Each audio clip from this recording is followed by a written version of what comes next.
Bonjour à tous. Dans l'Académie d'Aix-Marseille, cette année, nous avons initié des tests numériques pour les jeunes officiels dans l'activité voile et planche à voile. Donc, une petite démonstration est souvent utile et même beaucoup plus utile qu'un PDF. Donc, je vous livre des captures d'écran du logiciel Socrative pour que vous puissiez importer ces tests chez vous et même créer vos propres tests. Allez maintenant sur www.socrative.com et cliquez sur Teacher Login en haut à droite.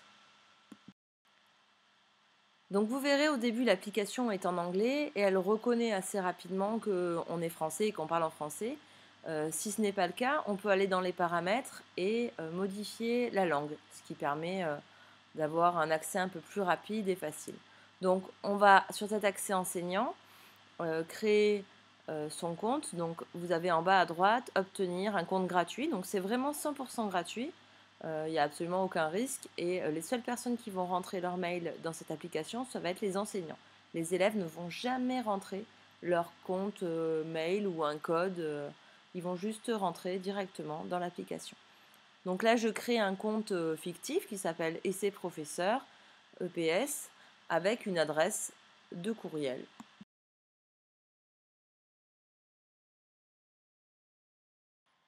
Donc, ce qui est intéressant à savoir, c'est que Socrative ne vérifie pas votre compte mail, s'il existe ou pas. Donc, vous pouvez vraiment marquer l'adresse que vous voulez. Mais par contre, comme il vous envoie les résultats par mail, moi, je pense quand même que c'est mieux d'avoir une adresse valide. Là, on dit qui on est, un enseignant, qu'on travaille dans le cadre d'un collège. On accepte les conditions et on appuie sur Entrée. Voilà, donc là on est rentré sur l'application et on a en haut le nom de la salle qui est lié au nom du compte et ça sera toujours le même nom de salle pour ce compte pour tous les tests. Et on peut faire qu'un test en même temps. Donc on va commencer par les jeux questionnaires et on peut commencer par créer un questionnaire. Mais je vais plutôt passer par la deuxième chose qui est gérer les jeux questionnaires, qui se trouve juste à côté, pour vous montrer comment on peut en importer un. Donc on va importer un jeu questionnaire. Et là, à partir de là, on va rentrer le numéro du questionnaire, qui est le numéro du questionnaire du test 1 académique d'Aix-Marseille, qui est le suivant. Donc le code est 15 91 26 07 et ne pas oublier comme moi d'écrire SOC, S-O-C, avec un petit tiret, le petit tiret du 6 avant le code. Cela vous permet d'importer directement du travail réalisé et donc peut-être entre nous, tous ceux qui veulent participer à ce genre de test, de pouvoir les partager entre les AS au niveau académique et au niveau national. Donc ça me paraît intéressant. Donc on va voir mes jeux questionnaires et dans mes jeux questionnaires, ce premier test apparaît. Donc il y a plusieurs choix quand on clique dessus. On peut dupliquer, éditer, donc vous pouvez éditer le test. Et ce qui peut être intéressant, c'est que vous pouvez ajouter, supprimer des questions, diminuer le nombre de choix, augmenter le nombre de choix. Et vous avez aussi les photos qui ont été importées. Donc ces photos, elles sont facilement partageables au sein d'une communauté éducative. Et ces photos de drapeaux, etc., vous pouvez directement les importer de ce test. Donc là, vous pouvez cliquer sur la petite croix pour supprimer une question. Mais ce qu'il ne faut pas oublier de faire une fois qu'on a supprimé cette question en appuyant sur cette croix-là, c'est de enregistrer et quitter. Si vous n'enregistrez pas, ça va être plus difficile que ça apparaisse. Donc là, on va commencer un jeu questionnaire en appuyant sur ce premier test.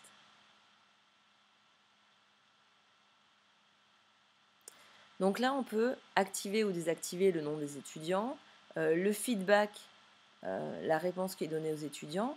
Il y a 3 régimes là en haut que vous pouvez utiliser, mais moi je me sers toujours du celui de gauche. Donc moi, je rends souvent l'ordre des questions et des réponses aléatoires, ce qui permet que les élèves n'aient pas l'impression qu'ils font des tests standardisés. Et alors les commentaires de l'étudiant, c'est le feedback qu'on donne à l'étudiant. Donc on peut le désactiver si on veut que ce test soit certificatif pour qu'il n'ait pas la réponse, mais on peut activer le feedback. Ça permet à l'élève d'avoir la réponse à chaque fois à son test Et dans le cadre de la formation des jeunes officiels, de leur donner des tests avec feedback, c'est vraiment très intéressant. Donc après, on arrive dans les résultats en live, c'est l'onglet qui se situe à droite, sur les résultats qui s'afficheront au fur et à mesure. Donc je vous montrerai après un test en cours. Et tant que vous ne cliquez pas en haut à droite sur terminer, ça ne se termine pas. Donc ça peut rester plusieurs jours, plusieurs semaines, plusieurs mois en cours. Vous pouvez aussi accéder au niveau du score, sur le score, donc on va aller voir un test en cours. Donc là, on va se retrouver sur une salle de test en cours depuis plus d'1 mois, qui est restée en cours. Donc on va voir tous les participants qui ont joué. Ici, en cliquant sur notes, sur score, on peut avoir la note de chacun en pourcentage, qui est facilement retransférable sur 20 ou sur 6, enfin peu importe. Et vous avez aussi visuellement en rouge les mauvaises réponses et en, en vert les bonnes réponses. Voilà, donc c'est intéressant de pouvoir voir les scores des élèves en direct au fur et à mesure de leurs avancées. En descendant en bas, on peut aussi voir le score des questions. Donc quand une question a 12% de réussite, comme la question là qu'on voit tout en rouge, on peut l'écarter. Et quand une question a un trop grand pourcentage de réussite, c'est pas une question intéressante, on va dire. Et on peut aussi écarter cette question. Donc c'est intéressant aussi de voir qu'on peut re-questionner chaque champ de questions pour qu'il corresponde au niveau réel des élèves, à celui de la compréhension, mais aussi au niveau recherché par le test.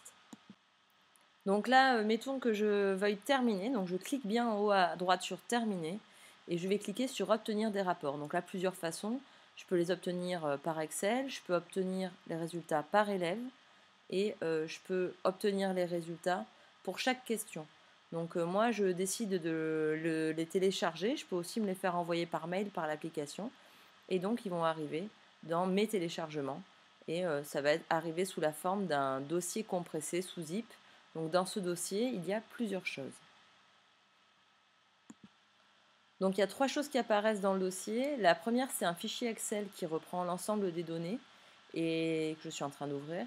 Et la deuxième chose, c'est un ensemble de fichiers qui s'appelle Students et qui reprend les résultats par élève. Ça me paraît très intéressant de pouvoir leur donner leur fichier de réponse individualisé pour qu'ils puissent corriger leurs erreurs tout simplement. Donc là, on rentre sur le fichier Excel. Donc dans ce fichier Excel, on va avoir bien le nom, l'établissement. Ça me permet de le trier après sur Excel, d'avoir demandé l'établissement et de pouvoir renvoyer les fichiers à chaque établissement dans le bon ordre. Donc c'est pour ça que j'ai rajouté ce champ.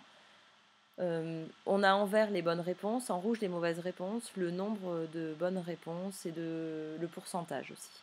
Donc là, on va essayer d'aller sur un test standard pour essayer de montrer les différentes possibilités qu'offre le logiciel. Donc, ça donne une super jolie feuille en PDF où là il y a marqué le nom, mais là l'élève s'est trompé, il a marqué le code qui n'a rien à voir. Et en fait, en haut à droite, on obtient le score, la note, qui est là de 67%.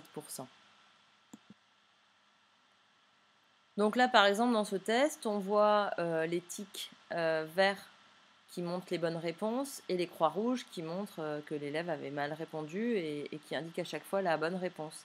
On a l'intitulé de la réponse et on a aussi l'image qui lui est associée. Ça donne un fichier visuel qui est assez agréable à regarder, moi je trouve, et qui permet à l'élève de savoir sur quel type de question il doit s'améliorer. Là, par exemple, il a marqué que c'était le drapeau Z alors que c'était le rappel général.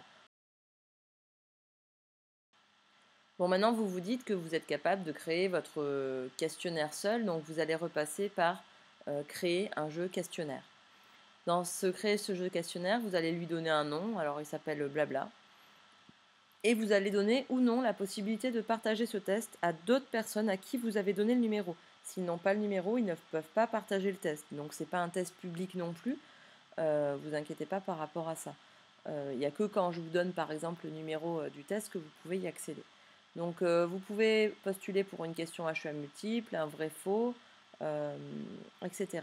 Donc là, la question à choix multiple, on va mettre une question qui n'a absolument rien à voir, juste pour donner un exemple. Ça va être quelle est la couleur du cheval d'Henri IV.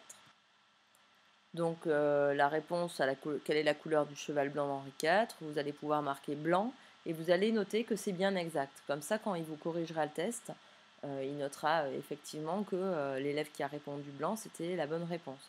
On va pouvoir aussi mettre d'autres réponses, par exemple noir ou violet, et on peut aussi faire un test avec plusieurs réponses qui sont exactes. Alors moi ça je ne vous conseille pas de le faire, parce que en termes de correction, il va par exemple pas pouvoir mettre un demi-point s'il y a eu une réponse et un point s'il y a eu les deux bonnes réponses. Donc c'est un peu dommage si la réponse n'était pas complète que l'élève puisse avoir tout faux, quoi. Donc moi ça je l'ai écarté, le fait de pouvoir mettre deux réponses. Je fais des questionnaires où il n'y a qu'une seule réponse et à partir du moment où il y a 3 ou 4 choix, c'est suffisamment discriminant pour savoir si l'élève connaît la bonne réponse ou pas. Voilà, là j'ai rajouté violet et je peux aussi cocher que violet est aussi la bonne réponse. Donc une fois que j'ai fait ça, mon jeu questionnaire étant magnifique, je ne souhaite pas le modifier. Et donc je vais monter. Si je veux encore continuer, je vais faire des choix multiples, des vrais faux ou une réponse courte. Mais là, il va falloir la corriger à la main, donc je ne vois pas trop l'intérêt dans le cadre d'un test numérique, à moins que vous le trouviez. Et donc je vais remonter en haut à droite pour aller cliquer sur enregistrer et terminer.